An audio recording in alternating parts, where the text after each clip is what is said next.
Ah, la famille. Comment va la famille? Ça va ou quoi, la familia?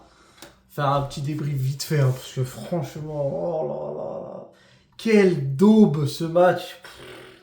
Une équipe, franchement, il n'y a rien à gratter. Mais il y a un petit côté, parce que je suis un fou, je suis un psychopathe, et un côté qui me fait kiffer. Bellingham, qui est toujours critiqué, n'était pas là. Vini, qui est critiqué, n'était pas là. Ah, pourtant, Rodrigo non plus, ça te donne pas un meilleur jeu, hein. Donc déjà, toutes ces rumeurs de daube, quand je vous dis c'est psychologique, c'est dans la tête pour la plupart des joueurs, c'est une réalité. T'as beau changer quelques joueurs dans l'équipe, ça change rien. Donc maintenant, est-ce que les gens qui parlent pour rien, même si c'est qu'un match et je dis rien, mais ce que je veux dire c'est que quand on entend jusqu'à des gens qui veulent le départ de Valverde ou de Bellingham ou de Vini ou de Rodrigo dans d'autres clubs comme s'il y avait 1 million de joueurs à acheter et comme si le Real allait dépenser plein de pognon pour te ramener des stars alors qu'en vrai des stars il y en a de moins en moins dans le monde du football, redescendez les gars.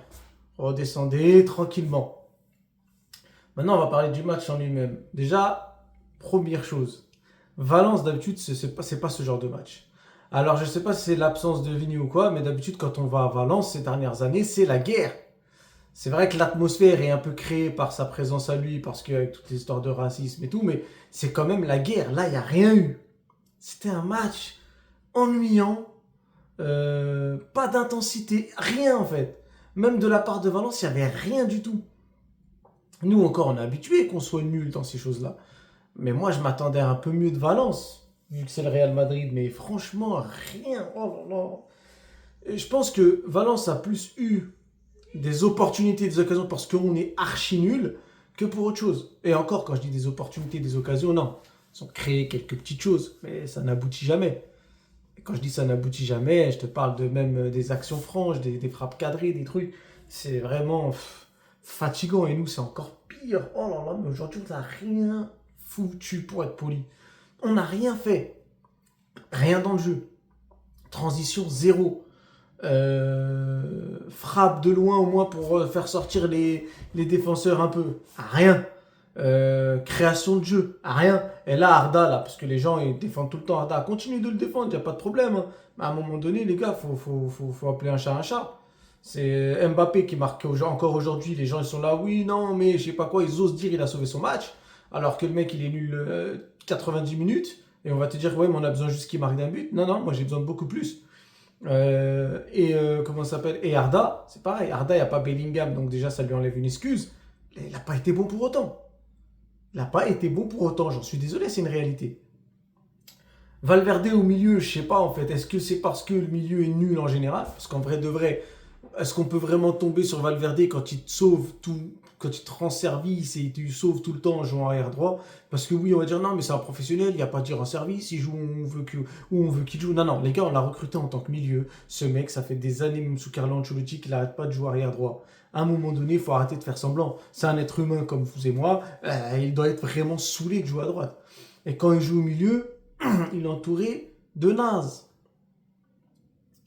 Parce que avec ou sans lui, le milieu est nul. Donc venir tomber sur lui aujourd'hui en disant ouais mais Valverde a été nul, les gars, on redescend. Le milieu est nul en général. Sauf que Valverde avec des gros joueurs nous a prouvé que. Tu vois, Meni, Camavinga, même quand il y avait Kroos et tout, ils n'étaient pas là à te faire des matchs, des bons matchs tout le temps. Valverde, c'était une source sûre. C'était quelqu'un, tu savais qu'il allait se dépenser, tu savais qu'il allait se donner à fond, et il le faisait. Même s'il n'était pas tout le temps excellent, il le faisait, Valverde. Donc Valverde, on connaît à peu près où est-ce qu'il peut aller. Chouameni, Kamavinga, ils sont éclatés. Donc c'est plus facile pour moi, je suis désolé, de tomber sur Chouameni que sur Valverde. Donc voilà, même s'il a été mauvais, voilà, il va retourner à droite, je pense, maintenant, où Trent va prendre cette place-là une bonne fois pour toutes, et on va voir ce que ça donne. Mais aujourd'hui, c'était bien, bien nul. Mbappé, qui est censé tourner autour d'un neuf, bah, il a fait comme s'il n'y avait pas de neuf à côté de lui. Il fait ce qu'il veut en fait. Un jour il va à gauche, un jour il va dans l'axe, un jour il marche sur les pieds de Gonzalo. Il en a rien à secouer, Mbappé, de toute façon, on l'a vu. S'il arrive à marcher sur les pieds de Vini, qui a déjà gagné au Real et Bellingham, alors c'est pas sur Gonzalo qui va se prendre la tête, hein. Donc voilà, encore une fois, Mbappé, je sais pas, est-ce qu'il faut un neuf avec lui? Bah, J'en sais rien, à moins qu'il lui faut le top du neuf, parce qu'avec Gonzalo, en tout cas, ça marche pas. Est-ce qu'il faut qu'il reprenne la place de Vini à gauche? Bah, j'ai pas l'impression que ce soit ça la solution non plus. Donc ça commence à être compliqué aussi, et il faut le dire. Faut le dire, c'est pas parce qu'il met 50 buts qu'il faut se taire. Là, c'est toute l'équipe qui va pas, et quand on dit qu'une équipe, un collectif ne va pas, c'est tout le monde. C'est pas parce qu'un mec qui met les buts, ou un mec qui met des dribbles, ou un mec qui a fait 10 passes décisives, faut pas lui tomber dessus. Il faut tomber sur tout le monde. Et là, je suis désolé, Mbappé, non. Il m'a pas remboursé encore. Je suis désolé. On est là, on regarde les matchs, on est supporter du Real. Le Real lui donne le plus gros salaire, lui donne les clés du vestiaire, les clés du terrain, le projet. J'ai pas mon compte, les gars, je vous le dis, hein. Il est au moins endetté, hein. Je vous le dis, moi. Et voilà, pour revenir sur le match, en fait, tous les secteurs de notre équipe sont mauvais. Alors déjà, il a tenté un Carreras et Camavinga à gauche, ce que j'ai du mal à comprendre, vraiment. Parce qu'il joue avec deux attaquants, mais il renforce le milieu avec Camavinga, ce que je peux comprendre en vrai. Mais s'il n'est pas libre offensivement de faire ce qu'il veut et de tenter ce qu'il veut, ça ne marchera pas. En fait, j'ai vraiment l'impression que la présence du Kicks, elle a ensorcelé trop de joueurs qui veulent absolument le chercher. Moi, j'ai vu une action à un moment donné où Arda, il arrive, il est à 40 mètres. Il arrive, tac, il dribble un joueur, où il arrive, il va faire une conservation de balle. Il lève sa tête en direction de Mbappé. Il n'y a pas de solution en direction de Mbappé. Il oublie Gonzalo et Camavinga et il repart sur le côté à faire une passe à 4-5 mètres. C'est problématique. Vous voulez pas le reconnaître, il n'y a pas de problème. Mais Arda est trop focalisé sur Mbappé. Lui le premier. Et ça, c'est pas bon. C'est pas bon pour nous. Maintenant, comment dire? Maintenant, voilà, quand tu as une équipe et un collectif qui est pas bon, qui n'arrive pas à se trouver rapidement, à faire les passes rapides, à faire une vraie transition, qu'en plus il te manque Vini, parce que Vini, c'est pas par rapport à son niveau qu'il a posé problème, que son absence pose problème, c'est par rapport à ce qu'il crée dans la tête des autres. Ça veut dire que quand tu as Mbappé, déjà tu as envie de ne pas mettre ton bloc trop haut, parce que tu te fais prendre derrière. Mais avec Vini, c'est encore pire. Et là, aujourd'hui, j'ai pas l'impression que Valence s'inquiétait de ça, hein. Et avec Mbappé, ça jouait, leur bloc était un peu haut, ils s'en foutaient, hein. Sur plein d'actions, surtout sur leurs contres et tout, bah, tout le bloc montait, ils n'avaient pas peur de se prendre une contre-attaque derrière ou quoi. Ils en ont pris une, mais à la 92e, mais en vrai de vrai, tout le match, ils s'en battaient les steaks. Donc c'est chaud. C'est pour ça que ce genre de joueurs servent, même juste par leur présence, que ce soit Mbappé ou Vini sur ça, là, c'est archi important aujourd'hui, surtout dans notre football de contre-attaque et de transition. Si t'as pas tes deux flèches devant et que t'en as qu'une, bah, automatiquement la défense a moins peur. Et du coup, si la défense a moins peur, ça leur permet de jouer plus haut et d'apporter plus dans leur côté offensif. C'est ce qui nous est tombé dessus aujourd'hui, je trouve. Et voilà, maintenant, il y a un truc que j'ai vu aujourd'hui qui m'a un peu perturbé, au-delà du fait que Hussein, qui fait 2 mètres, ne veut pas gagner des duels, c'est que j'ai l'impression que la défense du Real Madrid, défense et le 6, va le mettre avec. C'est du grand jeu au hasard, en fait. T'as l'impression que la balle, elle arrive, surtout quand on a la balle. Il n'y a aucune recherche de création, zéro. Si tu as la balle, tu l'as fait. Tu donnes un ballon, même si c'est à 1 mètre, pas forcément une ouverture, pour éviter de perdre la balle. Aujourd'hui, j'ai l'impression que c'était ça. Alors, beaucoup ont vu qu'on dirait qu'ils n'avaient pas envie de jouer, mais moi, j'ai l'impression que c'était ça, en fait. Plus personne ne veut perdre la balle. Les gens, ils sont là, tac, tac, ça tente pas, et ils en ont perdu plein des ballons. Mais ce que je veux dire, c'est que ça ne cherche pas à créer quoi que ce soit. Hussein, sa super qualité de passe, on l'a vu 1 ou 2 fois aujourd'hui. Je ne sais pas. Le mec qui m'a un peu surpris au début, c'est Jiménez. Quand il fait sa montée et tout, qu'il a failli marquer et tout, ça c'est de l'arrière. Ça, c'est ce qu'on demande à un arrière normalement, de nos jours, et même avant. On ne lui demande pas d'être Cafu ou R. Carlos, mais quand même, un minimum. Carreras aujourd'hui, il l'a fait aussi. Mais il faudrait qu'ils arrivent à faire ça avec leur attaquant.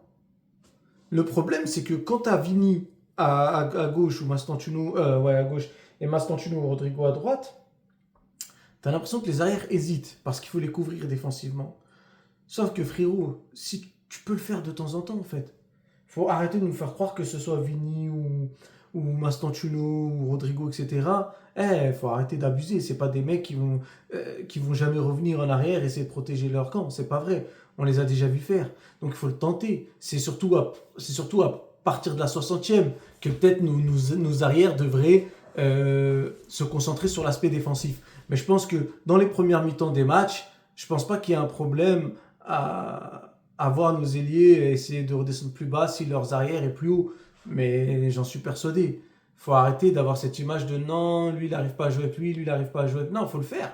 Faut le tenter parce que quand tu crées l'appel derrière la défense, surtout quand nous on joue des blocs bas, c'est-à-dire si Carras il passe derrière Vini, et ben automatiquement il va emmener un défenseur. Donc au lieu de se retrouver contre 3, Vini va se retrouver peut-être à faire un contre 1. Et Mastantuono et Rodrigo pareil, parce que c'est des deux côtés, c'est même pas que Vini en fait. Donc l'arrière doit monter. Déjà qu'on a un 9 qui veut pas faire d'appel dans la surface, enfin un 9, un 10 qui veut pas faire d'appel dans la surface. Derrière, si, sur les côtés aussi c'est comme ça, c'est normal qu'on affronte tout le temps des blocs bas. Et aujourd'hui, ce qui m'énerve, c'est que sur 2-3 actions, on a vu ce qu'étaient capables de faire nos arrières. Donc il faut le faire. Il faut le faire. Et voilà. Et maintenant, j'aimerais bien voir aussi Ceballos plus jouer, hein. Parce qu'en vrai de vrai, on critique ce mec-là, mais il n'est pas forcément moins nul que ceux qu'on a en fait. Mais il a plus de jeu. Il a plus de jeu, c'est une réalité. Donc à un moment donné, c'est peut-être le moment de le voir. Ça veut dire qu'avant, on pouvait le critiquer, non, il est nul, non, ceci, cela. Je suis d'accord. Ça veut dire qu'il a fait beaucoup de fois des matchs bizarres où il n'a pas donné ce qu'il fallait. Mais actuellement, on n'a pas des gens automatiquement supérieurs à lui, je trouve. Donc il devrait essayer de le mettre, ce mec-là. Au moins, il va apporter un peu de jeu avec ballon. Surtout quand tu as Arda à côté, si tu peux lui lâcher vite pour que lui en fasse autant, ça peut être important. Vu que Bellingham n'est pas là un mois, j'aurais aimé voir ses ballos. Moi, je vous le dis à la place de Bellingham. Voilà, Valence, en fait, il n'y a pas grand-chose à dire. Ils sont mauvais. C'est-à-dire que même quand ils ont une attaque ou quoi, tu crois même pas à leur but. Des frappes n'importe où, ça tire au hasard. Ça, c'est mauvais. C'est pour ça qu'ils sont dans ce classement-là. Donc on va pas être là à essayer de trouver des bons trucs dans leur match. Non, ils ont essayé de nous mettre des petits contres et tout parce qu'ils savent très bien comment est Madrid psychologiquement. Donc tout le monde va jouer un minimum à essayer de nous mettre une petite quenelle en essayant de nous prendre par contre ou des trucs comme ça. Mais ça, on va le vivre dans tous les matchs. Mais Valence, je suis désolé, aujourd'hui, ils ont montré à quel point ils sont nuls, hein. Oh là là, les tentatives de frappe, de trucs, j'ai l'impression que c'était que du hasard. Et, et nous, en fait, il faut absolument qu'on puisse jouer avec un bloc plus haut. C'est une obligation, en fait. On n'a pas de création de jeu, on ne crée pas le jeu, parce qu'on a des joueurs qui n'arrivent pas à le créer ou qui sont obligés de descendre plus bas. Donc je pense que la solution, surtout quand je vois un match comme ça où il manque certains joueurs, c'est de jouer avec un bloc plus haut. Quand tu joues avec un bloc plus haut, tu obliges... Et moi je parle pas de pressing, de je sais pas quoi, non, non. Juste le bloc un peu plus haut. Tu obligeras tes joueurs... Enfin, tu aideras tes joueurs à moins défendre les offensifs, parce que forcément si tu es regroupé, tu reviens moins en arrière, donc ce sera juste un pressing. Et derrière, la connexion entre défense-milieu et milieu-attaque parfois va être beaucoup plus rapide si tu es déjà à moitié dans l'autre camp. Mais là, je trouve qu'on joue trop bas. Nos défenseurs sont trop bas. C'est trop. À un moment donné, on ne peut pas être aussi bas. C'est pas normal qu'on soit haut quand on joue des blocs bas, parce que justement, on a la possession de balle et on fait tourner, mais qu'on n'arrive pas à être haut quand on joue des matchs comme celui-ci. C'est ce match-là où il faut être un peu plus haut. Parce que tu sais qu'offensivement, ils n'ont pas des pointes de vitesse de fou. Donc Asensio, Essien et tout, pour qu'ils se fassent prendre dans le dos, c'est chaud. Et derrière, tu vas créer beaucoup plus de jeux et beaucoup plus rapidement si ton bloc est plus haut. Donc moi, c'est ça que j'attends maintenant sur les prochains matchs du Real et que j'aimerais voir. C'est pour ça que je voulais toujours un milieu avec... c'est pour ça que je veux toujours Bellingham, Arda au milieu, histoire d'avoir deux mecs qui ont la possibilité de lancer vite le ballon. Mais Bellingham et Arda, comme Bellingham, il apporte tout le temps. Et Arda aussi, parfois, commence à le faire. Malgré qu'on dit que c'est un passeur first, commence à le faire. Et ça, c'est pas bon. Bon, voilà pour mes observations de ce match-là. Il n'y avait pas grand-chose en même temps à observer, hein. J'essaie de voir le positif et le négatif. Et c'est chaud. Donc voilà, les gars, je vous souhaite une bonne soirée. Pour vous, la plupart. Et pour ceux qui sont ailleurs, bah, bonne journée. Merci à vous. Prenez soin de vous, les gars.